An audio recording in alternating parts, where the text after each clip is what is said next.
Folks, Black Star Network is here. Hold no punches! I'm real revolutionary right now. Support this man, Black Media. He makes sure that our stories are told. Thank you for being the voice of Black America, Roland. Stay black. I love y'all. All momentum we have now, we have to keep this going. The video looks phenomenal. See, there's a difference between Black Star Network and Black-owned media and something like CNN. You can't be Black-owned media and be scared. It's time to be smart. Bring your eyeballs home. You dig?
folks, today is April 7th, 2026. Coming up on Rolling Unfiltered. Actually, we're just going to skip our intro. I am live 2 blocks from our studio.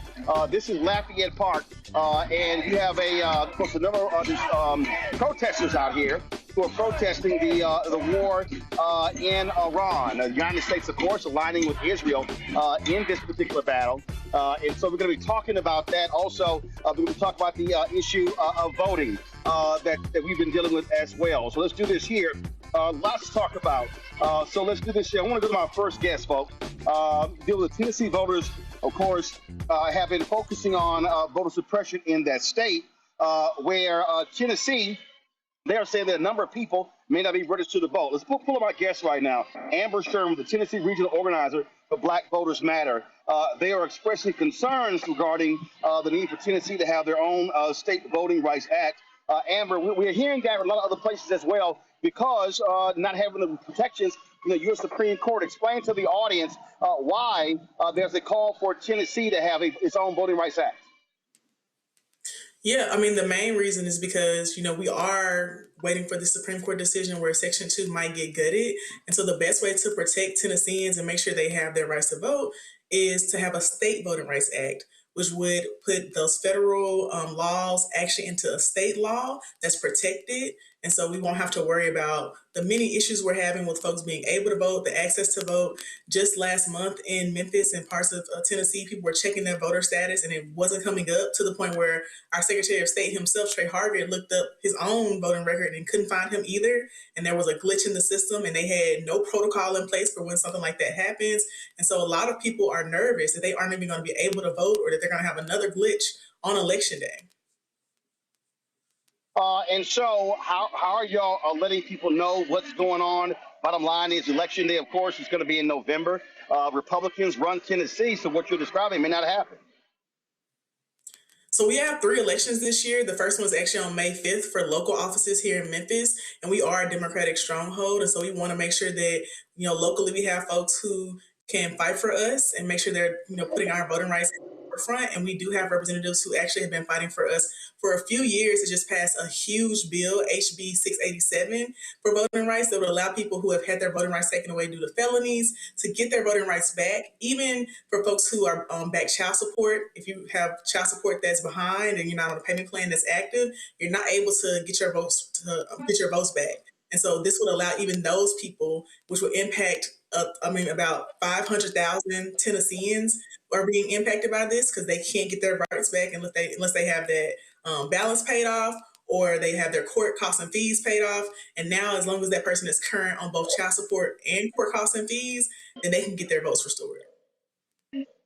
And so obviously, look, you've got a primary coming up. Then, of course, we have what's going to be happening for the general election. And so, what is the alert system? How are you talking to people? How are you alerting them? And how are you bringing in others to also get people focused on being to check their status? Because we know how Republicans across the country want to suppress voting rights. Yeah, I mean, we're doing it in a multitude of ways. Our partners here in Tennessee are canvassing, they're phone banking, they're having community events to make sure folks know how to check their status, make sure they have the proper ID to vote. And if they don't have the ID to vote, getting them the resources to get a free ID so they can make sure they're able to vote. And also making sure that we do have an alert system set up. And so similarly, in other situations with Black Voters Matters, when we have had states who have had issues on Election Day, we've been able to send out text messages to Black voters. And so we'll for sure be doing that if something does happen in Tennessee. But our hope is that there are no issues and that as we're leading up to our May election, August election, November election, we're getting people out to vote and getting them the information they need and they're able to exercise their right. All right, then. If folks want more information, where do they go? They can go to blackvotersmatter.org. It's also Black Voters Matter on Instagram with no A in the middle. Okay. All right, Amber. We appreciate it. Keep up the good work. Thank you. All right. Thanks a lot. Folks, I'm here again in front of Lafayette Park here in the nation's capital, which sits right in front of the White House. And you have this protest here regarding the war happening in Iran. Now, check this out. Earlier today, Donald Trump sent out this statement on Truth Social. This shows how nuts this guy is. He said a whole civilization will die tonight, never to be brought back again. I don't want that to happen, but it probably will. However, now that we have complete and total regime change, where different, smarter, and less radicalized minds prevail, maybe something revolutionarily wonderful can happen. Who knows? We will find out tonight. One of the most important moments in the long and complex history of the world. 47 years of extortion, corruption, and death will finally end. God bless the great people of Iran. So that's what Donald Trump actually tweeted. I want to bring in my panel right now and talk about this madness. Dr. Mustafa Santiago Lee, former senior advisor for environmental justice at the EPA, joining us from D.C. Randy Bryant, entrepreneur, author, speaker, creator of a Truthing Game out of D.C. Dr. Larry J. Walker, associate professor, University of Central Florida, out of Orlando. And so I'm gonna walk over here, y'all. So I want to hear y'all, so y'all can hear some of the speakers who are here in front of Lafayette Park. Here we go. Hold on. Please give it up. The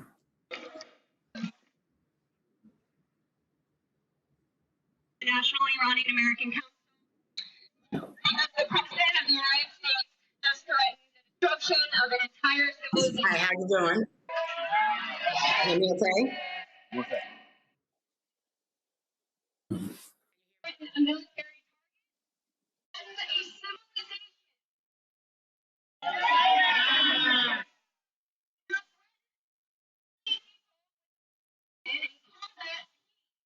You cannot say this.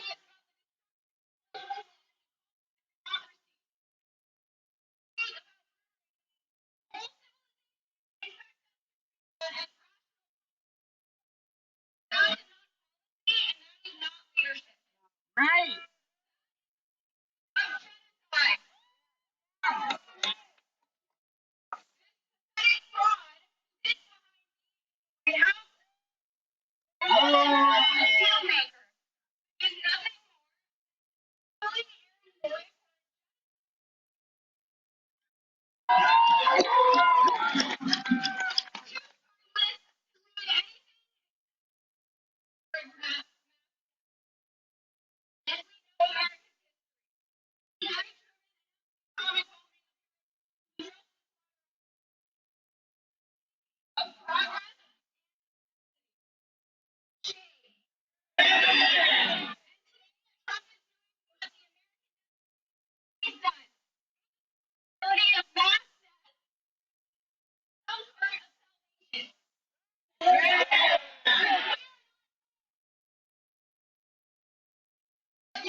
I mean, to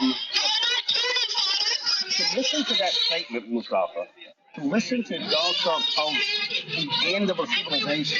And what's crazy to me, Mustafa, is to listen to MAGA folks say, oh, well, this is part of his negotiating tactic. What do you say? I say that there are 90 million people in Iran. I say there are 20 million children that are in Iran. So when you talk about annihilating a whole country, when you talk about taking people back to, I forget how he said it, the Dark Ages or the Stone Ages, whatever it might be, that speaks to, unfortunately, someone who is disconnected from humanity, someone who feels that war is always the answer because you have a few more dollars, a few more missiles, a few more guns, those different types of things. And we have become desensitized. We become desensitized to destruction. We become desensitized to death. So when you hear him say things like that, he sounds like other despots over the years, other authoritarians who have literally caused genocide to happen in many locations, across our planet. And we have to, re-embrace our humanity. We have to make sure that we are standing up for, what is right. And unfortunately, we are being led by an individual who doesn't seem to care about life, doesn't seem to care about children, doesn't seem to care about a future, and is willing to take us deeper into a war that could escalate into something that, is much more deadly than has been so far, and it has already been deadly for both our soldiers and for the folks who are living there. Larry, this is the sheer stupidity of MAGA.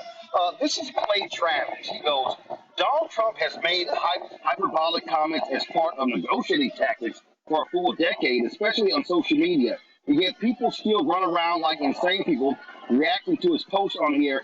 Truly don't get it. How about this, you idiot? He's sitting in the Oval Office. So what? We're supposed to say, let's not take him seriously by threatening to end civilization of an entire nation of 90 million people tonight. That's how stupid MAGA people are. If Joe Biden or Barack Obama did that as president of the United States, these people would be losing their minds. They absolutely would. And listen, this is not a reality TV show. This is not a game, and this is very, very serious. And I think we need to make the connection between the language you saw posted today and the language that the president, VP, and other right-wingers had made about immigrants and other groups. This is part of that journey of troubling language in terms as it relates to how we should view various populations, various groups. And to ignore it is dangerous. We also have to acknowledge that he literally has his finger on the largest nuclear arsenal in the world. And ignoring this, we ignore it at his own peril. And listen, the strait is closed. We're seeing geopolitical, economic challenges as it relates to not only the United States, but other places. And this is intensified to a breaking point. Now, whether he decides to do something at 8 p.m. tonight or use troops to invade Iran or off the coast, we're in it right now. And it's going to be really important for Republicans, more than the two I've seen speak up and put out statements today, to say something before we find ourselves at the edge of a knife and then there's no coming back. Brandy? It's been hard for me to function throughout today because I don't believe that people are understanding the severity of what's happening right now. I mean, yes, Trump has talked crazy since his first time in office, but I believe that his mental health has actually become worse. And so we're sitting here depending on a madman to have some sense. And there is a whole civilization that is at risk. And if we're honest, Trump does not like people that are different from him. And so I don't even think he sees Iranians as people. And I think that when he says wipe away a civilization, he very well is capable of that. And so, what I don't understand are all the people that, we send to defend. And it seems like even Republicans, even MAGA would say, okay, this has gone too far. And the suggestion that someone would say, this is just part of his negotiating tactics, who would trust him? I mean, who would trust that he is negotiating as if he's a person who is wise? The man couldn't negotiate and run his businesses. All his businesses went out of business. So why would we trust that he's simply negotiating and threatening an entire country, an entire genocide because of what? Oil. I don't trust it. I'm frankly just very nervous. Absolutely. And obviously, we've seen the impact on the economy as a result of the action in Iran. And Trump keeps issuing threat after threat. The Iranians are not backing down. They refuse to engage in a ceasefire. And so basically what they're saying is, I dare you. So we'll see what happens. Let's go do this here. We're going to go to a quick break. We're going to come back more live here. We've got more interviews, but more live here from Lafayette Park, here in the nation's capital, as they are protesting this war with Iran in front of the White House. You're watching Rolling on Unfiltered on the Black Star Network. Protect your mind. I love you, son. And your mother. More than anything. And I'm gonna keep doing the best I can to prove it.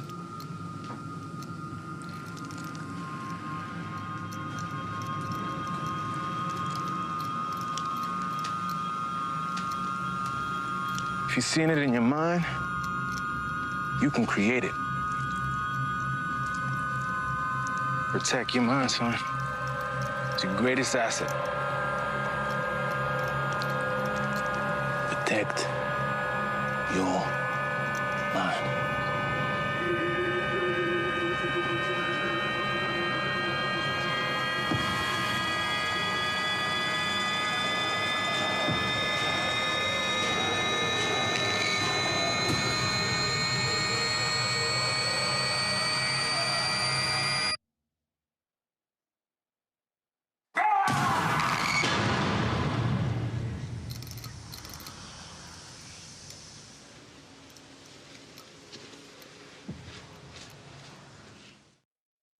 MAGA Republicans ended diversity programs, cut funding for Black students, and fired federal employees. And they won't stop there. Now, they've redrawn congressional maps so that they can rig the November elections. But we have the power to stop them. By voting yes for fair elections, we have the final say on who represents us in Congress. This is a temporary measure to restore fairness. They are not backing down, and neither can we. Make a plan to vote by April 21st and vote yes for fair elections.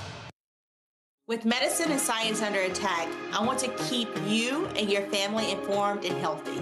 I'm Dr. Ebony Hilton, and I knew at the age of 8 that I wanted to be a doctor. So I studied hard and became the first African-American female anesthesiologist hired at the Medical University of South Carolina since its opening in 1824.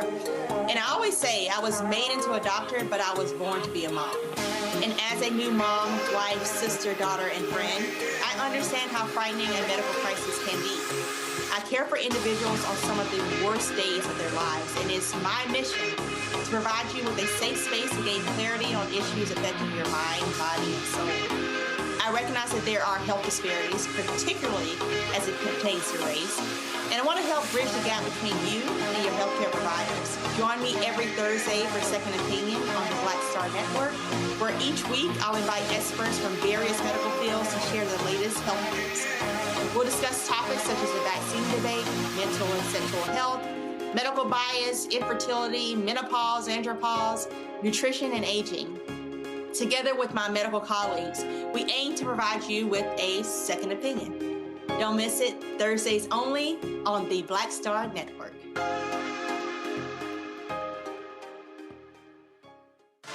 A decade of love, joy, and power. Black Voters Matter is 10 years old, and we are just getting started. This is love with a purpose. This is Black joy in motion. This is unstoppable power. Across campuses, neighborhoods, and back roads. Let's go! We show up, not just to vote, but to be seen, to be heard, to belong. We ride together, we organize together. We remind each other that our voices matter, because they always have. Black Voters Matter is about more than ballots. It's about housing and healthcare, clean water and living wages, education, reproductive freedom, and dignity. It's about turning pain into action, turning belief into movement, turning community into power. We don't wait to be invited. We bring the energy. We bring the love. We bring the people. Because when Black communities come together, we don't just survive, we thrive.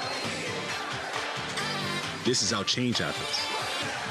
This is how history moves. We organize, we build, we win. Hey everybody, I'm T.D. Jakes, and I want to encourage you to watch Roland Martin Unfiltered. It'll blow your mind.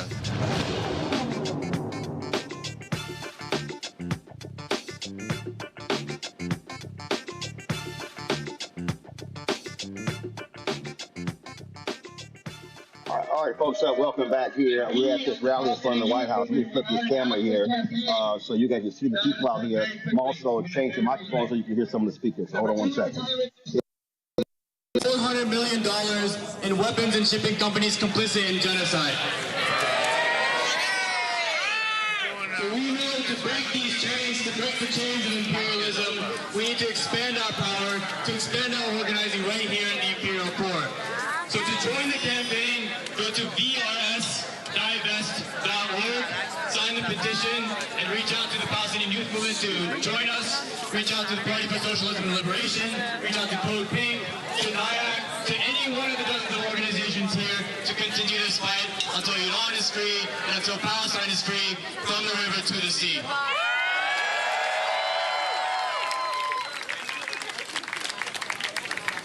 Thank you. Brick by brick and wall by wall. Brick by brick and wall by wall. Zionism will fall. Zionism will fall. Brick by brick and wall by wall. Brick by brick and wall by wall. Zionism will fall. Zionism will fall. Brick by brick and wall by wall. Brick by brick and wall by wall. Zionism will fall. Zionism will fall. Free, free Palestine. Free, free Palestine. Within our lifetime. Within our lifetime. Free, free Palestine. Free, free Palestine. Within our lifetime. Within our lifetime. Free, free Palestine. Free, free Palestine. Within our lifetime. Within our lifetime. No boots on the ground, no bombs in the air. No boots on the ground, no bombs in the air. U.S. out of everywhere. U.S. out of everywhere. No boots on the ground, no bombs in the air. No boots on the ground, no bombs in the air. U.S. out of everywhere. U.S. out of everywhere. Said no boots on the ground, no bombs in the air. No boots on the ground, no bombs in the air. U.S. out of everywhere. U.S. out of everywhere. Okay, now we're gonna have a speaker from Code Pink come up. Anti-imperialist feminists who know that since 1979 there has been 47 uninterrupted years of war against the Iranian people. When they opposed war upon us between Iran and Iraq. When they sanctioned us, depriving our children of medicine, of food, of the things they need to live. Whether they bombed us in June of last year, or they bombed us now. Now please welcome up Bita from Code Pink. Hands off Iran!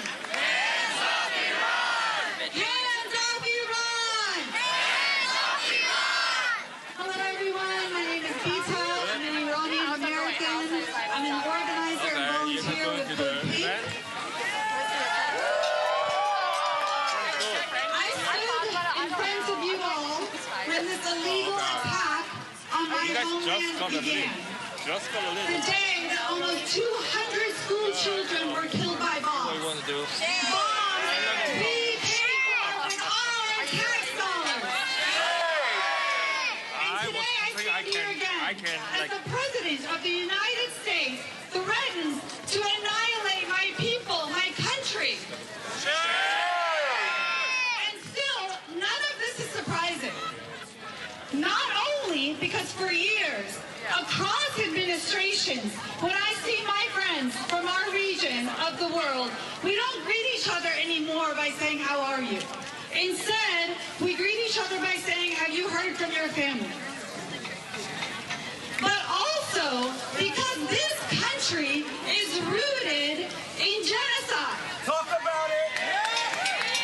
It is not some sort of break from the past. It is the foundation of this country. Talk about it!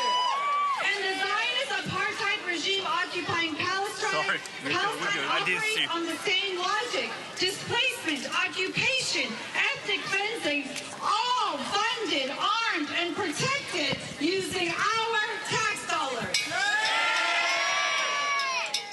And from Palestine, where we are still witnessing an ongoing genocide in real time, to Lebanon actively being ethnically cleansed, to Iran being threatened with complete annihilation, to watching our black and brown neighbors being targeted right here on our own streets. Talk about it! This is a continuous pattern of violence that is all rooted in the same system.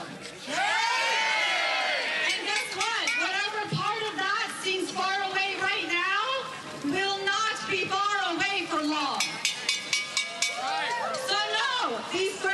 not shocking. They are exactly what the system is built to produce: power, profit, and expanding Western imperialism at the cost of human lives and the planet. And the psychological warfare we are experiencing as we wait to see what devastation they're going to cause next is part of their strategy. We wait for a message or call. We wait to find out if the people we love are still alive. But when we look to the people in our homeland, we see more than that. We see resistance. That's right. There are 90 million people in Iran right now waiting to see what comes next, but they're not just sitting around waiting.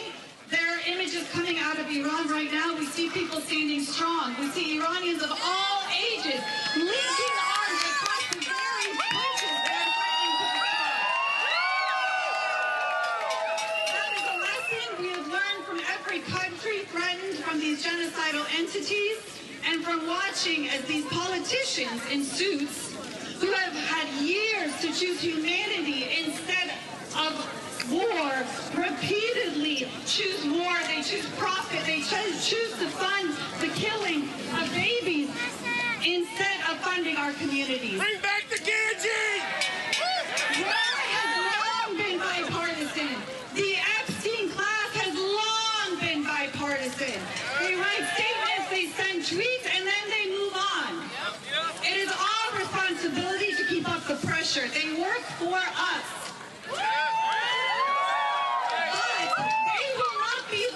Keep us safe. We keep us safe. Who keeps us safe? We keep us safe.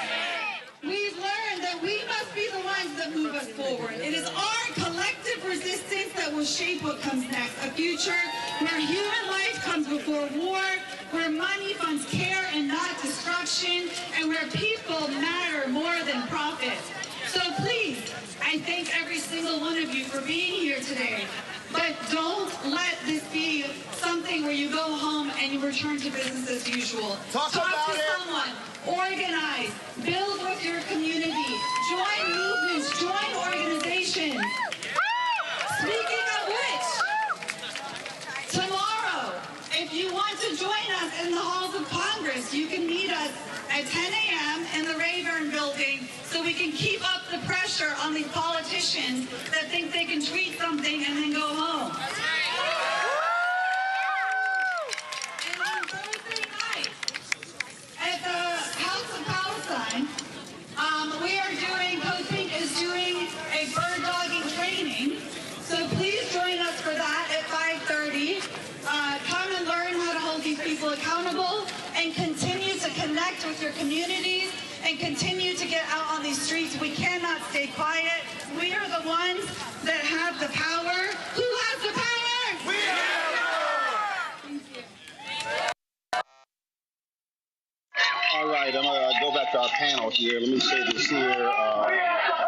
Bring in Mustafa, Larry, and Randy as the protest continues. And so I want to read for y'all. Again, what we have here is something that is pretty much insane. In this country, we have this diplomacy by social media. And so moments ago, the crazed person sitting in the Oval Office sent out this particular post on Truth Social. Let me read this for our panel. Based on conversations with Prime Minister Shehbaz Sharif and Field Marshal Asim Munir of Pakistan, and wherein they requested that I hold off the destructive force being sent tonight to Iran, and subject to the Islamic Republic of Iran agreeing to the complete, immediate, and safe opening of the Strait of Hormuz, I agreed to suspend the bombing and attack of Iran for a period of 2 weeks. This will be a double-sided ceasefire. Let me make sure my audio is on. The reason for doing so is that we have already met and exceeded all military objectives and are very far along with the definitive agreement concerning long-term peace with Iran and peace in the Middle East. We've received a 10-point proposal We received a 10-point proposal from Iran and believe it is a workable basis on which to negotiate. Almost all of the various points of past contention have been agreed to between the United States and Iran, but a 2-week period will allow the agreement to be finalized and consummated.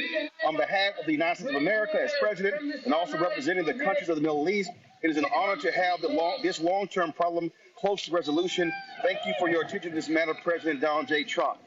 Mustafa, here's the problem. We've heard this crap before. We've heard Donald Trump proclaim these things, and for Iran to come out and say it's not true. So the question is, who can actually believe anything that he says? He comes off as a madman. Who the hell negotiates a war on social media? Nobody we've ever seen before. It doesn't make much sense. Of course, there are those conversations that are happening behind the scenes, but you don't tell people what your war plan is. You don't tell people I'm bombing you at whatever the time is, 8 o'clock on a Tuesday evening. So this is all, it's not just dystopian. It is just irresponsible, and it's dangerously irresponsible, whether about how the diplomacy is going or the war actions that are going on. Most folks don't travel, and I understand that. So let me just share with folks real quickly. Iran is an ancient civilization. It's over 6,000 years old. And if you ever go to many of the countries in the Middle East, the cities look like our cities. So a part of the dehumanizing is helping and making sure that you think that the folks don't live like you, don't love like you, don't care like you. And that's how they're able to get away with some of this stuff by, desensitizing us. And so, when you see a president who continues to, spout all this disinformation and misinformation, we've just got to be mindful of what's really going on. And we've also got to understand, as Marvin Gaye said, that war is not the answer. So we should always be focused on diplomacy, and we should always be focused on making sure that people are protected in both our country and in other lands. And Randy, we've seen how Donald Trump and his cohorts have manipulated the stock market. He'll come out and say, we have a deal, stock market goes up. And then you don't have a deal, stock market goes down. And so no one knows for real if what he's saying is the truth or not. This is the reality of who this man is. He cannot be trusted. Again, we've never had, you had presidents who have utilized media, things along those lines. This is different when he posts whatever on social media, and then what? We're supposed to believe it, not believe it? Again, right, Rick played Travis earlier, like, well, this is his posturing. Well, what the hell is this? Is this posturing or is this real? Right. And one thing we do know for a fact about Donald Trump is that he is a liar. He has been consistently lying since the beginning of his tenure, and he continues to do so. So we don't know what is real and what is not.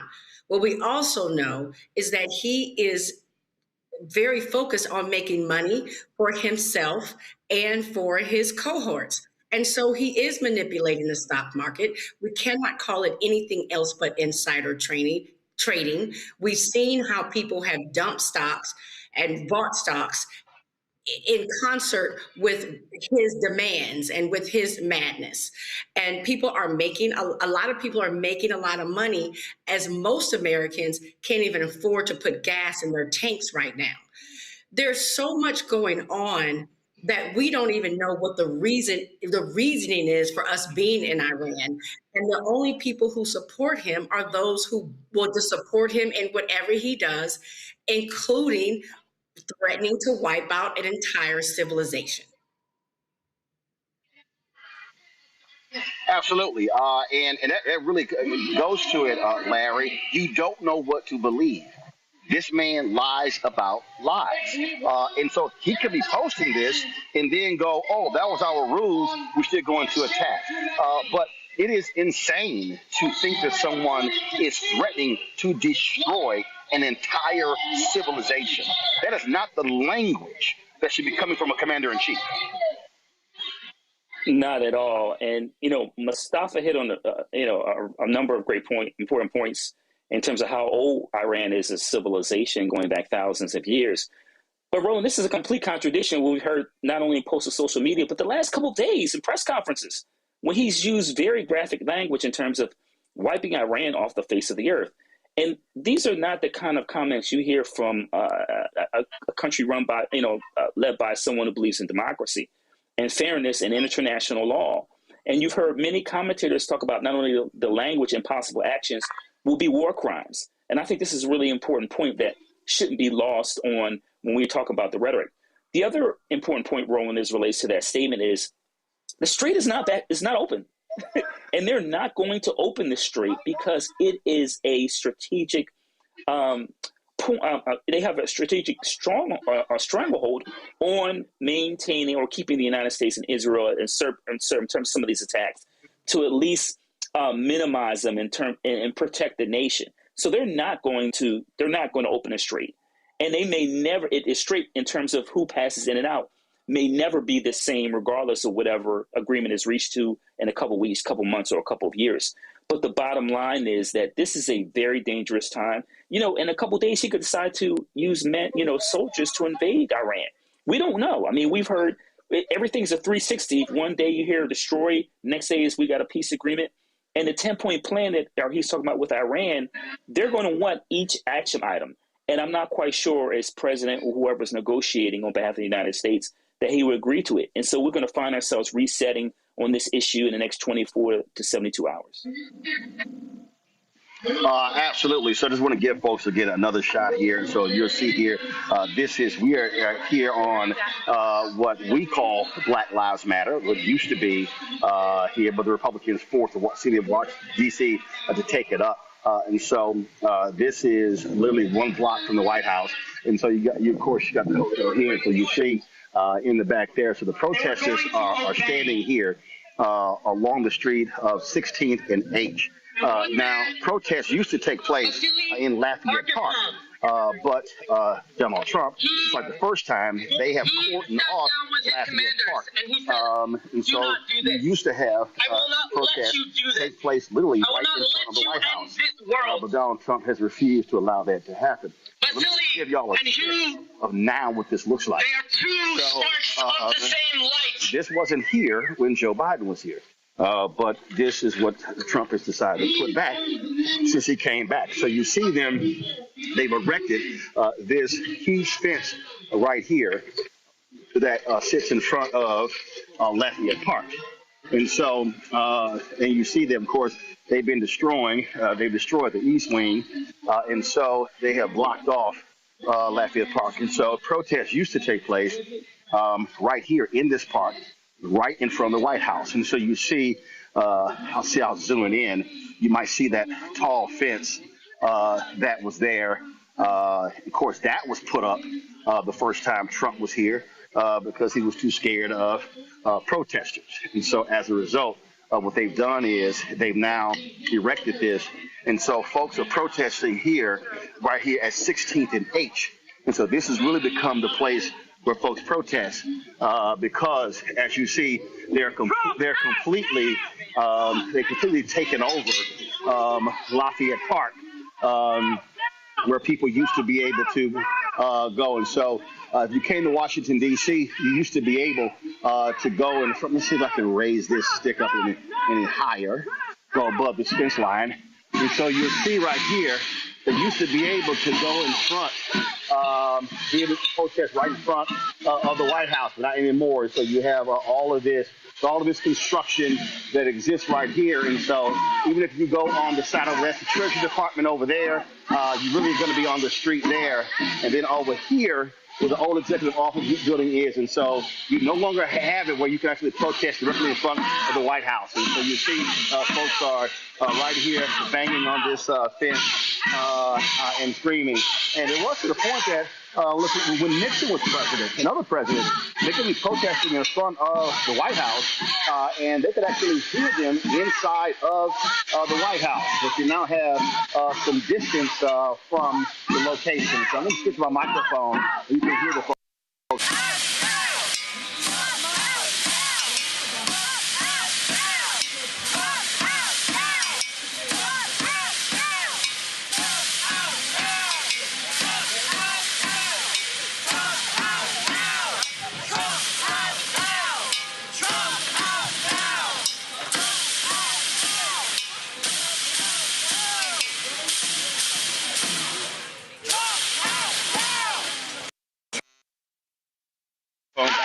So I'm about to walk back over here. And so again, sorry, I'm live right now. Sorry. So you see, again, you have folks who are still out here to finish the rest of our show. So people are still speaking here. More people have actually gathered outside at 16th and 8th here in Washington, D.C. To protest this military action where the United States has gone Israel in trying to take out the leadership in Iran to rid them on their nuclear weapons, and the Iranians have been fighting back. And so the real question is, based upon this last post by Donald Trump, will we actually see a ceasefire? Will that actually take place? We don't know if that is actually going to take place. But this is what we're now seeing is diplomacy by social media. And so these folks out here certainly exercising their First Amendment rights to let folks know exactly how they feel. And so this will continue. Like I say, we're located literally just 2 blocks from this position right here. So I'm going to head on back to the studio, and we'll see what happens next. Will we see another social media post come from Donald Trump with regards to what's happening in Iran? They've been threatening, the United States has been threatening putting troops on the ground. You look at the polling data, Americans do not support putting troops on the ground in Iran. And so the jury is still out. So we're going to go to a break. We come back. We're going to talk about, hopefully we have our guests talk about the impact of this war in Iran on housing in this country. We're seeing an impact as well. So lots more to talk about. You're watching Roland Martin Unfiltered on the Black Star Network. Support the work that we do. Listen, I don't see any other Black-owned media out here. This is the work that we do. Your support is critical in supporting that work. And so please join our Bring the Funk fan club. The goal is to get 20,000 of our fans contributing on average $50 each a year. That's $4.19 a month, 13 cents a day. You want to contribute via Cash App, use the Stripe QR code. You see it on the screen. That's also for credit cards, checks, and money order. Make it payable to Roland Martin Unfiltered. P.O. Box 57196, Washington, D.C. 2003 7-0196. PayPal's R Martin Unfiltered. Venmo's RM Unfiltered. Zelle, Roland at RolandSMartin.com. Roland at RolandMartinUnfiltered.com. We'll be right back. Why does it feel like we're going backward? Voting rights under attack, schools stripped of funding, Black history erased. This is the Trump MAGA agenda. They want to take us back. They are redrawing congressional lines in states across the country, deciding who gets power and who gets silenced. We see what this is, a power grab. Virginians won't be fooled. Show up, vote, take back our power. It's a temporary measure that gives the people, not politicians, the final say. Vote yes by April 21st. With medicine and science under attack, I want to keep you and your family informed and healthy. I'm Dr. Ebony Hilton, and I knew at the age of 8 that I wanted to be a doctor. So I studied hard and became the first African-American female anesthesiologist hired at the Medical University of South Carolina since its opening in 1824. And I always say I was made into a doctor, but I was born to be a mom. And as a new mom, wife, sister, daughter, and friend, I understand how frightening a medical crisis can be. I care for individuals on some of the worst days of their lives, and it's my mission to provide you with a safe space to gain clarity on issues affecting your mind, body, and soul. I recognize that there are health disparities, particularly as it pertains to race, and I want to help bridge the gap between you and your healthcare providers. Join me every Thursday for Second Opinion on the Black Star Network, where each week I'll invite experts from various medical fields to share the latest health news. We'll discuss topics such as the vaccine debate, mental and sexual health, medical bias, infertility, menopause, andropause, nutrition, and aging. Together with my medical colleagues, we aim to provide you with a second opinion. Don't miss it, Thursdays only on the Black Star Network. Protect your mind. I love you, son. And your mother. More than anything. And I'm gonna keep doing the best I can to prove it.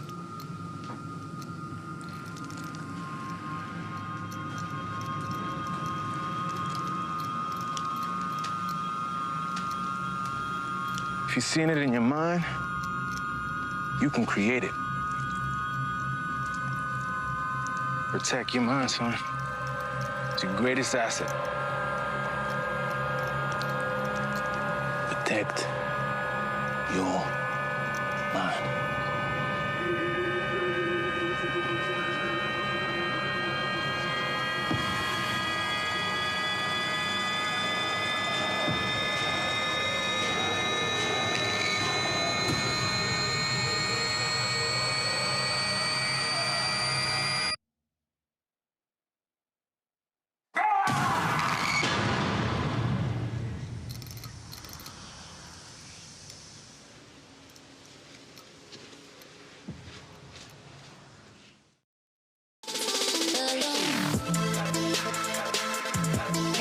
Welcome to The Other Side of Change, only on the Black Star Network and hosted by myself, Rhea Baker, and my good sis, Jamira Burley. We are just two millennial women tackling everything at the intersection of politics, gender, and pop culture. And we don't just settle for commentary. This is about solution-driven dialogue to get us to the world as it could be and not just as it is. Watch us on the Black Star Network, so tune in to The Other Side of Change.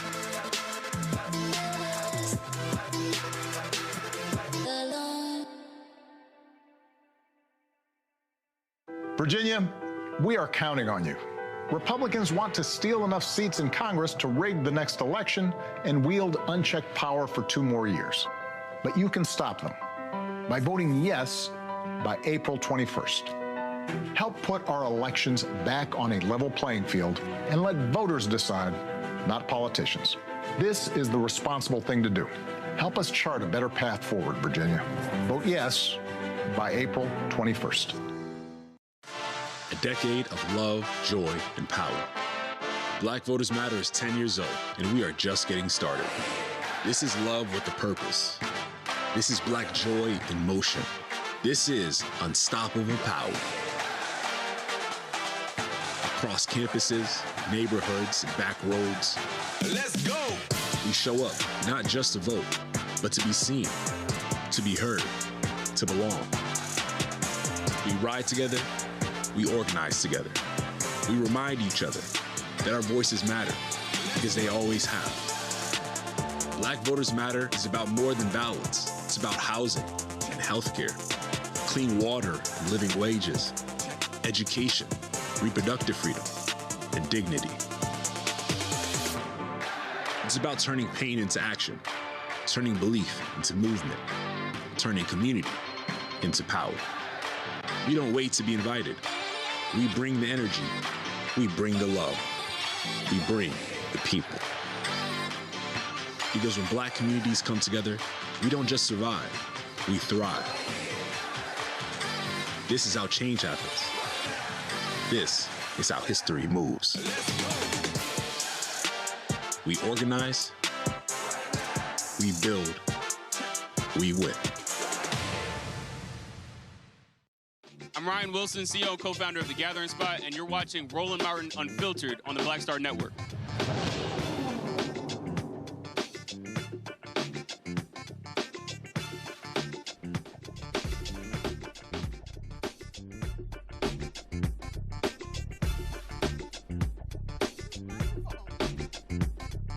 All right, folks, the attacks on DEI in this country is having huge ramifications in many places. It includes various groups on college campuses, affinity groups in corporate America as well. Donald Trump and MAGA, they've been attacking these organizations, claiming they discriminate. And what's happening is universities are scared to lose their federal funding. So as a result, they are bowing down to the wishes of these deranged MAGA folks and shutting these groups down. This is happening. We saw at Alabama where 2 magazines, one for people of color and one for women, was closed as a result of their anti-DEI position. Now we're seeing what is taking place at the University of Missouri. That's right. The crackdown is taking place. In July, the university will cease funding 5 identity-based student organizations, including the Legion of Black Collegians, which serves as the campus Black student government. In June, again, Trump's folks issued a memo warning that organizations that create, quote, identity segregated spaces could be violating federal anti-discrimination laws. And following a review, the university identified the 5 groups, each focused on supporting marginalized students that they believe could be at risk of scrutiny by the Department of Justice, potentially threatening the school's federal funding. While these groups will no longer receive designated funds, the university has stated they will be able to apply for general funds like other student organizations. However, this change is expected to result in a significant decrease in funding. This year, the Legion of Black Collegians receive approximately $60,000, but next year it will be only eligible to apply for $3,000. Amaya Morgan is the current president of the Legion of Black Collegians, and Vice President Desmond Jones also joining us. Glad to have you all here. So, Amaya, this is obviously significant. Going from $60,000 to $3,000 impacts your programming. Yes, it does. We put on a lot of big programs, such as we have our own homecoming week on campus, specifically because we're not included in the typical Mizzou homecoming. We have a Black Love Week in the spring to talk about Black love through family, through love, relationships, all that type of stuff. So these are big programs that we put on. So the money that they're trying to give us will not adequately support our program. Listen, I went to PWI, Texas A&M University, and the reality is these organizations provide a sense of community, of family. It allows for Black students to be able to converse and partner with one another to be able to get through these largely white institutions. Yeah, for sure. We definitely have a small amount of Black students on campus. We only make up nearly 1,500 Black students on campus versus 30,000 students overall at Mizzou. So we are facing a big issue with DEI, and cutting our funding will definitely impact our community. Desmond, folks may remember a few years ago there were protests on the campus where even the football team aligned with Black students to talk about issues that they face. That led to a series of changes, the ouster of a couple of university leaders, and also a lot of folks stopped giving money to the university. And what I've been trying to explain to folks, that the goal of MAGA, they have been angry what took place in the aftermath of the death of George Floyd. They have been targeting Black folks. And what this is an effort to, what I keep saying, defund Black America. Yeah, this could be a part of that. I feel like a lot of the concern, Student 1950, which is the protest here speaking about, the pressure from there was like very student to student facing, and it had been building up an angst on campus. This is a little bit different because in that scenario, you're asking administration, hey, like, look at these things that are going on. Like, we need you to address the issues that are happening on campus. This attack is coming directly from our administration and from the decision makers who were able to, for us to be in existence and essentially defunding us, is a part of making sure we're no longer there. Yeah, and obviously these universities, you look at the attacks on Ivy League schools, but also the attacks have gone all across the country. And this is Donald Trump and his maggots in the administration using their power to say, fine, y'all want to continue? We're going to pull federal funding.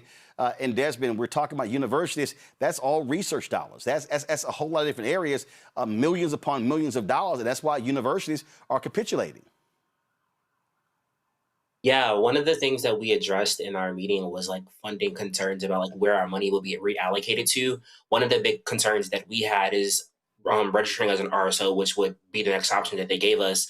They ran out of funding for the University of Missouri earlier last month. So essentially no organizations can apply for funding anymore. So that's a big concern of ours of if they're running out of money now, how will that be allocated for the future for organizations if they can't sustain with organizations as on a small scale as they have now? How are orgs like the Legion of Black Legions who put on events that serve hundreds of people, how are they going to be funded for the future? Questions from my panel. Larry, we'll start with you. Yeah, guys, thanks for appearing today. And so what impact do you think this is going to have on recruitment and retention? You talk about the small numbers of Black students at your institution, and I'm teaching at PWI. And so are you already hearing from some students who are considering maybe transferring based on the response from the administration? We definitely have had some huge concerns about retention and recruitment. And we brought that up in our meeting that we had together because the Legion of Black Collegians is what keeps students at the university. So for them not to take care of us, a lot of people are saying, incoming students are saying, I don't want to come to Mizzou. I'm changing my mind. I'm going to a different school. People are saying that they want to leave. But a lot of students here right now are realizing that there's a really strong need for community. So we haven't faced a lot of like, I should have transferred, but a lot of people saying like, let's stick together. Let's figure something out to make sure that our community can sustain. But definitely even before this decision, a lot of prospective students came in and said, well, there's no protections for students of color, so I don't want to go to the University of Missouri. Randy. I'm really just impressed with what you are doing and trying to do. Have you reached out to your Black alumni and what are they saying? Because I would think one great step would be any money that they were going to give to the university as a whole should be funneled to you somehow. And so that you can continue to give the Black students a community while they're on campus. Yeah, that's definitely something that we've been looking towards. MBAM, which is the Alumni Association, specifically like that handles a lot of the Black alumni. We have been in contact with them along with people who have been past presidents of the Legion. So we're working on funding strategies currently and getting as many people involved in our alumni and current attendance as well. Great. Mustafa? Yeah, well, as everyone else said, congratulations and keep working hard. My question for you is, this is a really tough situation that you're currently going through. How do you all, find ways of healing, of being able to navigate this? I heard you mention community before, and I'm also curious if you have allies who are actually stepping up in this moment. I would definitely say in this moment, I've learned more about community than I ever have in my entire time at Mizzou. There are so many allies. Yesterday at our town hall, we had nearly 2,000 people watching. Not only did we fill up the auditorium, there was people in the hallways, there were people in classrooms, there were people in rooms across campus watching our live stream so that they could hear when they could be watching a March Madness game right now. And so we have a lot of allies on campus, and we're just ensuring that, we still have our money in place for the rest of the year. So we're going to put on as much programming as we can for the rest of the year to ensure that we all feel like, it's not just dire death, destruction, traumatic events, but also we can have fun times. We can, have cookouts, we can have game nights, karaoke, all that good stuff. All right, then. Well, we'll keep following these stories, and certainly good luck as y'all fight the good fight. We certainly appreciate it. Thanks a lot. Thank you. All right, folks. Thank you. Going to break. We'll be right back. Roland Martin Unfiltered on the Black Star Network.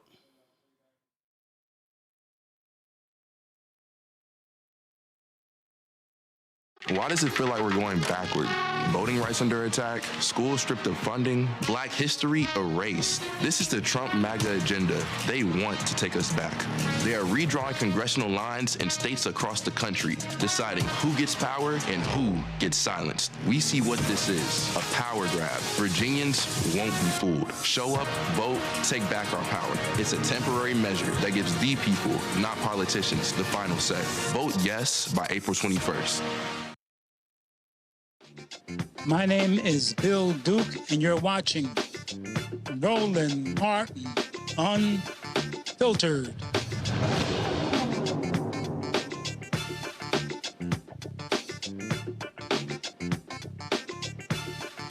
Folks, time for Black Star Network headlines with Brittany Noble. Voters in Northwest Georgia will soon learn who will represent them in Congress during a closely watched runoff election for the 14th congressional district seat.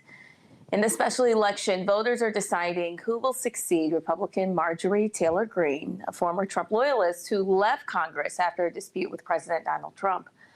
The candidates in the runoff are Black Democrat Sean Harris and white Republican Clay Fuller. Neither candidate secured a majority in last month's crowded special election, leading to this decisive showdown. Migos rapper Offset is recovering after being shot outside a Florida casino Monday evening. That incident occurred near the Seminole Hard Rock Hotel and Casino in Hollywood, Florida. Details surrounding the incident remain limited at this time, though it's indicated that Offset is fine, in stable condition, and being closely monitored. No arrests have been made related to the shooting. Well, if you remember, Offset's fellow Migos member was murdered in November of 2022 outside a Houston bowling alley. The family of Botham Jean has filed a lawsuit seeking the city of Dallas pay nearly $100 million in damages. It comes nearly 8 years after Jean was fatally shot in his apartment by former Dallas police officer Amber Geiger on September 6, 2018. Now, the two both lived in the same apartment community, and the suit recalls that the officer mistakenly entered Jean's apartment and, believing him to be an intruder, fatally shot him. She was found guilty of murder in October of 2019, and the civil trial in November of 2024 resulted in Jean's family being awarded damages. She appealed her murder conviction in 2020, but it was upheld by a Texas appeals court in 2021. And the suit filed in early March of 2026 claims that the city tried to cover staffing gaps by assigning officers to overtime work, leading to fatigue and increased stress. Now, the suit notes that Geiger had clocked out from a nearly 14-hour shift the night that she killed Jean. A black man named Carl Jordan Jr., who was convicted and later cleared of the murder of rap star Jam Master Jay from Run DMC, could be released within days after a judge granted him a $1 million bond on Monday. But Jordan is not being released immediately since he still faces unrelated drug charges. For the time being, he remains in custody while prosecutors decide this week whether to appeal the bond decision. If they choose not to appeal, he could be released as soon as his bond paperwork is processed. The judge decided after determining that there was insufficient evidence to hold Jordan accountable for Jay's murder. Prosecutors had accused him of killing the DJ and his godfather following a botched drug deal. In December of 2025, Judge D.R.C. Hall overturned Jordan's conviction and acquitted him while upholding the conviction of Ronald Washington, who was also found guilty in connection with Jay's death. Rising gas prices are prompting major carriers such as Amazon and FedEx and the United States Postal Service to implement fuel surcharges on package deliveries. Now, this increase in fuel costs is primarily due to ongoing conflict in Iran, which has driven oil and gas prices higher from the Strait of Hormuz, a key global shipping route was disrupted by the U.S. attacks in Iran. The situation is contributing to supply constraints and is expected to make delivery more expensive. While some companies have absorbed these additional costs into their services, starting April 17th, Amazon will introduce a temporary 3.5% fuel surcharge for its third-party sellers. Additionally, USPS will impose a temporary 8% price increase on certain shipments, including priority mail, beginning April 26. A Prince George's County, Maryland hospital will now pay a black woman $18 million for its lack of action, which caused her to lose her leg. In 2020, Jamie White, then 23, slipped on some ice, dislocating her knee. She was taken to Prince George's Hospital Center. The jury concluded that the two of her surgeries, they were delayed by caregivers for hours, causing oxygen deprivation to her leg. White underwent nearly 30 surgeries over 8 months just to try to save her leg, but nothing worked, and her leg had to be amputated above the knee. During the 5-week trial, her attorneys told jurors that a dislocated knee can cause vascular injuries that threaten limbs if not immediately treated. The hospital is defending the care its providers rendered to White, saying the evidence clearly showed that White was treated in a timely manner and the care rendered to her was excellent. Byron Allen, he will soon become the new face of late-night television. CBS has appointed the black media mogul as the replacement for The Late Show. His program, Comics Unleashed, will transition into a new late nighttime slot after Stephen Colbert's departure. Beginning May 22nd, that show will air at 11:35 p.m., moving up from its previous late night position. Following Comics Unleashed, another Allen-produced series, Funny You Should Ask, will be broadcast at 12:35 a.m. This transition represents a significant milestone for Allen, whose company, Allen Media Group, is purchasing airtime from CBS to feature these programs. Back to you, Roland. All right, folks, just an update. Last night, after TMZ reported the Offset shooting, I texted his father, who told me that they had talked to him. He was okay. That him and his wife were flying to Miami to be with their son. So I'll be chatting with him a little bit later to get an update on what is happening with Offset. All right, folks. Be sure to watch The Breakdown every day with Brittany Noble. The Breakdown with Brittany Noble every day, noon Eastern, right here on the Black Star Network. Again, The Breakdown with Brittany Noble, noon Eastern every single day on the Black Star Network. Time for shopblackstarnetwork.com.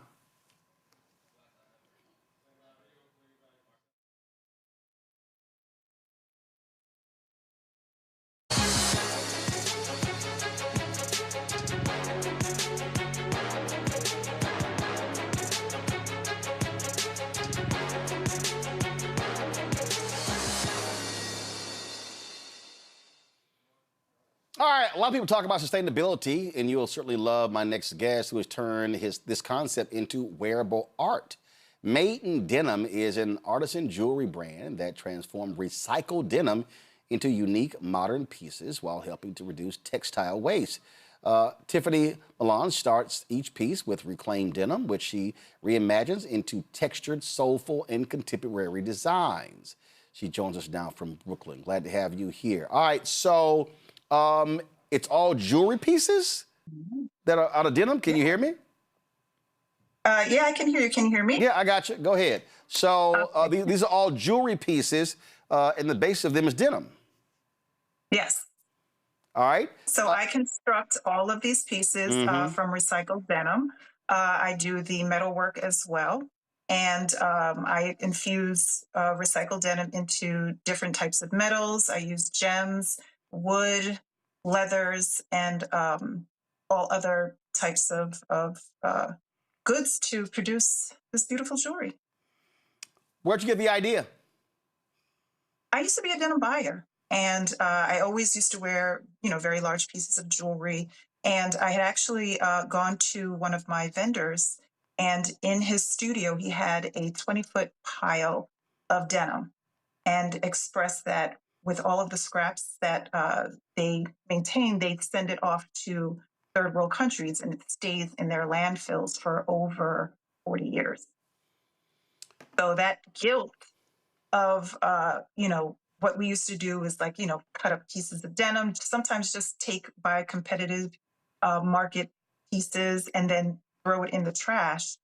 And it really stuck with me. So I ended up taking my, love for fashion jewelry and combining it. And it actually it was a good 4 years of studying how to infuse it, because as you know, with the fabric, you put any kind of glue or some kind of wetness toward it, it, falls apart. And so it took me a while to master it, as well as I'm a very original person. If someone else is doing it, I don't want to do it. So I did a lot of research, and it turned out that I was actually the innovator of this style of jewelry. It's interesting. When I was in Ghana, I met a sister, and they were actually doing that same thing with denim and also with plastic, because so a lot they were receiving so many articles of clothing from other different places, and it was overwhelming the country. And she said, "Let's reimagine how we do this." And so it really turned into something that I thought was really significant.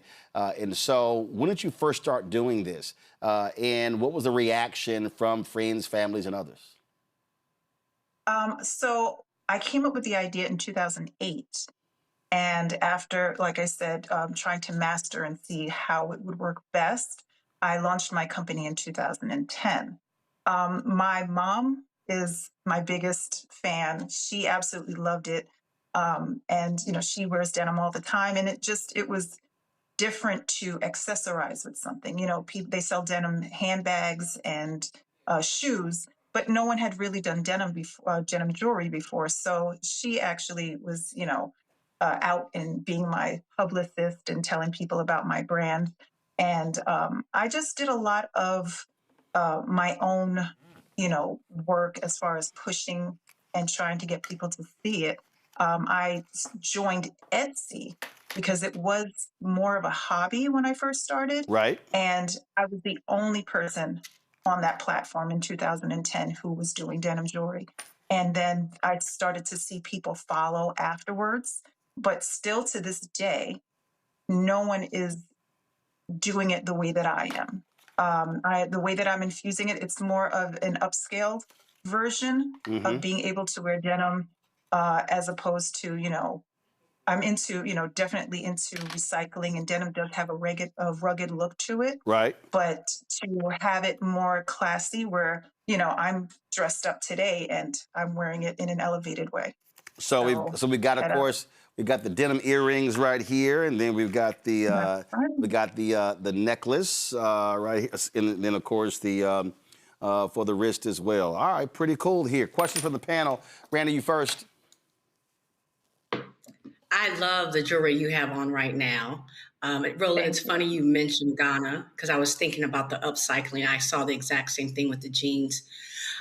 Let me ask you, how do you have to care for it? Is it sturdy where it can last forever, or how do you care for the jewelry? So what I've done, like I said, I've actually also coached other people who I know make similar pieces. They use kente cloth and other ways of making like sunglasses and denim and things like that. And so I've helped. What I do is I have a special process that, again, took me a few years to master, which is I actually treat the denim. First, I have to sanitize it. Then I treat it, and I created a special coating that is on it so that it's actually waterproofed. So I have, several different types of jewelry. More of the costume jewelry would be brass, that's gold plated or silver plated. But recently I've been doing more stainless steel so that it is tarnish resistant and lasts long. And the denim is waterproof. So, these earrings, for instance, the hoops that you guys have in the studio, I wear them in the shower. Sometimes I don't even take it off, and it lasts. Fantastic. Thank you. Mustafa. Yeah, well, congratulations. And thank you for the sustainability aspect also. I know we've got about 500 million pair of jeans that go into the landfills or incinerated every year. So what you're doing is incredibly important. Mother's Day is coming up. If I walked into your shop or visited your site and asked you, what are some of your top sellers? What does that look like? What would your response be? So what I've found is a lot of the gender neutral are big sellers because, anyone can wear them. Most of the bracelets are big sellers as well. But as far as gift wise, I noticed that people like to tend to go toward the denim and diamonds, especially because there are events that way, or the denim and pearls. Okay. My mom will thank you. Larry. Yeah, can you talk about the process? I think you kind of skipped over a little bit, and you talked about that you do this on your own. So can you talk about how you developed that particular skill, and what's the timeline like when you go from start to finish in terms of the process? Sure. So what I normally do is I'll take a pair of jeans, and these are all through donations.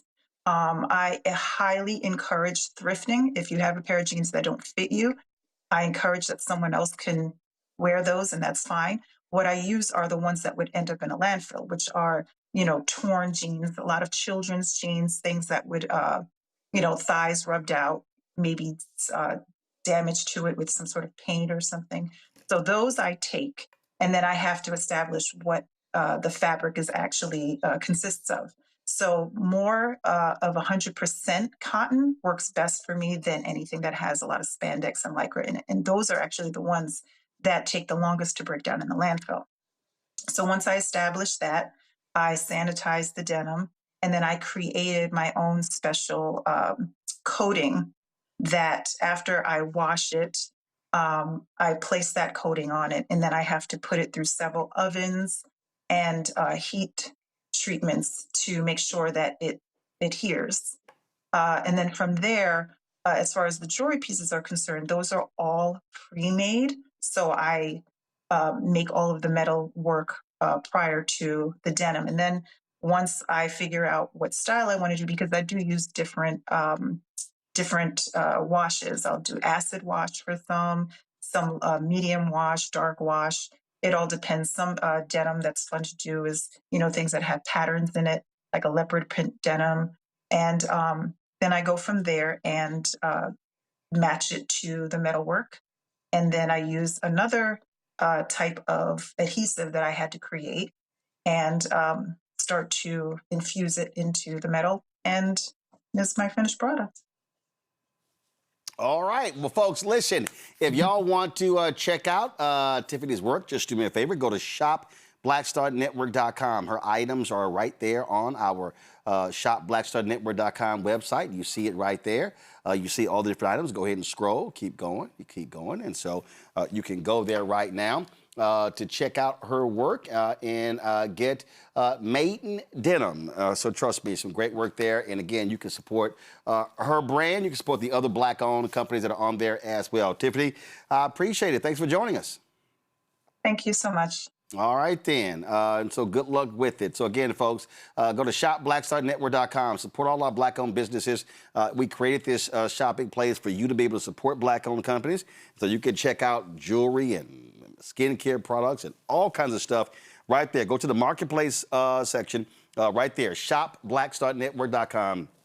Shopblackstarnetwork.com. Here's the last thing I want to talk about with my panel because I got a kick out of this. So today, I was looking at all these people were commenting on social media about a poll that came out, a Washington Post Shore School poll that showed that Virginia Governor Abigail Spanberger, 47% of the people there support what she's doing, 46% disapprove. And all of these people have been posting on the site, Mustafa. They're like, oh my goodness, look at this. So she campaigned that she was going to focus on affordability, and here she is. She's 3 months in, and look at her polling numbers. They've cratered. Oh my God, she ran as a moderate, and what is she doing? And I just saw somebody else say, oh, see, you see how these Democrats run? They campaign as moderates. Then when they get in, they do all kinds of different stuff. You mean, really? Y'all need to go ahead and just stop with the nonsense. It's hilarious. Now, Mustafa, here's why I think this is hilarious. First and foremost, Democrats control the House in Virginia. They control the Senate in Virginia. They control the governor's mansion. Also, in Virginia, the governor only serves one term. So who gives a damn about an approval rating that's 47%? They can run the table. Who cares? Approval ratings only matter in many cases when you have a split House or you're a Democratic governor and you got to negotiate with a Republican House in a Senate. She doesn't have to. And so it goes to shows you, and a lot of this also has to do with the fact this 10-1 referendum that early voting is taking place right now. It's going to take place on April 21st, where they will have a temporary change of the congressional maps where Democrats can potentially pick up 4 House seats in the U.S. Congress. Obviously, Republicans in Virginia don't particularly like it. And, Democrats are lukewarm, but based upon polling, 52% support it. All they need is 50.5% to actually win. So, or 50.1 to 49.9. It don't matter. You still are going to win. So it just cracks me up how the political media folks, it's amazing how they love to hold Democrats to one standard by saying, oh, look at this. She campaigned as a moderate, and look how she's campaigning. Well, Glenn Youngkin campaigned as a moderate, and then when he became governor, drove a MAGA agenda. And your point? Yeah, we just got a different set of expectations that are out there. And it is interesting because folks got to understand that it takes a little bit of time to actually get in place the sets of, priorities that you have. And so folks need to just make sure that they're being supported. We should always push our elected officials to live up to the sets of promises that they did. But we also got to understand that there's an even larger ecosystem that's going on the federal level. And we see interest rates going up. We got this housing crisis that's going on. So, we've got to continue to just stay focused and support our candidates. If you voted for this person, then, you need to ride with them for a little while, but you also hold them accountable. I was seeing all of these comments, Randy, and I was kind of like, y'all know this is irrelevant. It's really irrelevant. And I'm like, Okay, what did y'all say when when the House and the Senate actually passed a living wage? Oh, I'm sorry, is that supposed to be called leftist? People having a living wage? Okay, got it. All right. I mean, when Youngkin was governor, when Louise Lucas shut down the building of a stadium. Oh, well, what is that? Leftist? Is that right? Is that conservative? What actually is that? I mean, I just need people to understand. Like some stuff just stupid, and political reporters love to make a mountain of a molehill. I'm sitting there going, if you're Spanberger, who gives a damn about an approval rating when you can drive your agenda because you control all levers of government? Last I checked, that's what Republicans do when they have power. They actually run and use their power. Right. But we know that there are many news stations and reporters who try to create a story where there is none. They have to make up some news sometimes. And I also believe that many are trying to focus on the Democrats because they want to distract all that's going on with the Republicans as they're crumbling, as their leader has lost his absolute mind, as MAGA is disappointing many of their followers. I think they have to find something to say about Democrats to look like it's the still balanced, normal world where where there's two parties. No, the stories right now should be about what's happening with MAGA and the Republican Party. That's really the real news. They're just creating some sort of drama to talk about the Democrats and act as if we're also having issues. Whereas right now, I think, nothing we could do could compare to what's going on in their house. Yeah, I'm just like, Larry, like, I'm sorry, I can't, like, take this seriously. Who cares? Again, she's got one term. Approval ratings matter if you're trying to run for re-election. All right? You got 4 years. Whatever. Roland, it's a moot point. Like you said, yeah, obviously Virginia's a lot different than most other states in terms of the governorship. And like you said, you have one term to get it done. The other thing is a couple months out to look at polling it's really, you really want a year out to see where things are. But the bottom line is if you've run on a certain platforms or implementing, working, like you talk about working in the House and Senate and getting those things passed, that really all that matters. Because as a politician, you go always circle back around and say, well, I said I ran on this and this is what I'm delivering for, the residents of state of Virginia. But, ultimately, like I said, it really doesn't matter. All the thing, Roland, is, I lived in D.C. a long time, worked on the Hill. We talk about politics all the time. This is a within the Beltway story. Let's be clear about that. No one outside the Beltway or most of the state of Virginia care about that. This is a political pundit story. And like you said, she'll be fine and continue to implement her agenda by working with members of both houses. Yeah, I mean, I saw it. I was kind of like, I really don't care. I really don't care. I just need the public to understand. This is when people do polls. Polls are also driven for the purpose to create a media narrative and for other media to pick up. That's what a lot of those polls are there. Doing a poll on Abigail Spanberger, who's been in the governor's mansion for 2 months, 3 months? A true waste of time. But Washington Post, whatever floats your boat. That's great. All right, that is it for us. Tomorrow, Larry, Randy, and Mustafa, is Henry Hank Aaron Day. Of course, Henry Aaron broke Babe Ruth's record, 715 career home runs on yesterday. And so I'll be rocking his number 44 jersey tomorrow. So I want to shout out. And just so y'all know, he preferred Henry Aaron. It was the white folks who called him Hank, but his real friends called him Henry Aaron. He was like, my mama named me Henry. My daddy named me Henry. My name wasn't Hank. So just want to let y'all know when people talk about Hank Aaron, no, Henry Hank Aaron, if you're going to say it. But that was what his preference was. And so we'll, of course, play an interview I did with him. We were at John Hope's Global Hope Forum, and also there was a panel that took place between Henry Aaron and Andrew Young. We're gonna restream that as well. That great conversation with them. So, Larry, thanks a lot. Randy, thanks a bunch, and Mustafa, appreciate it as well. Thank you so very much, Randy. You always get to have fun when you in the presence of three alphas. Yes, of course. This is how we do it. Larry, go ahead and throw it up so she can see. So we see all this at one time. See, go ahead. See, Randy. So overwhelmed. Whatever. All right, y'all. That's it. I appreciate y'all being today's panel. Thanks a lot. Folks, that is it for us. I appreciate y'all joining us. We started a little bit late. We were covering the protests down the street and getting all of our technical stuff straight. But I appreciate y'all sticking with us. Do me a favor. Support the work that we do. Join our Brittany Funk fan club. Actually, before we do that, we talked about the 10-1 was happening in Virginia on Thursday. We're going to be at Virginia State University in Petersburg, Virginia. So we want y'all to come out, check us out. Great panel lined up for us to have a conversation about what's happening in Virginia, including that 10-1 referendum.